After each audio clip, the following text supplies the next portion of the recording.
कुछ देर के लिए अपनी पार्टी की गुलामी छोड़ दीजिए, कुछ देर के लिए समाजवाद, लोहियावाद, अंबेडकरवाद, गांधीवाद की टोपी सर से हटा दीजिए।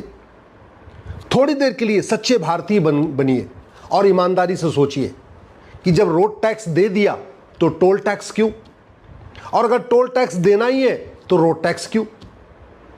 जब हमने कमाने पे इनकम टैक्स दे दिया तो खर्च करने पे जीएसटी क्यों, और अगर खर्च करने पे जीएसटी देना ही है तो फिर इनकम टैक्स क्यों। जब हमने इनकम टैक्स दे दिया, उसके बाद जो हमने अपने बैंक में एफडी रखी, बैंक में अपना पैसा रखा, उसके ब्याज के ऊपर इनकम टैक्स क्यों। इस कानून, ये जो टैक्स का मखड़ जाल चल रहा है ना, इसके खिलाफ आवाज उठाइए। मैं बार बार कह रहा हूं, जब तक आप दल गुलामी करते रहेंगे, पार्टियों की गुलामी करते रहेंगे, तब तक भारत में सिस्टम में रिफॉर्म नहीं होगा, व्यवस्था नहीं सुधरेगी।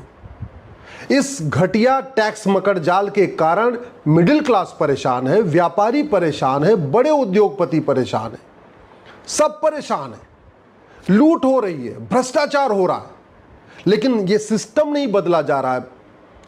अगर सरकार चाहे, अगर समाज चाहे, अगर सब लोग मिलकर आवाज उठाए, तो भारत में सारे टैक्स खत्म करके वन नेशन वन टैक्स लागू हो सकता है।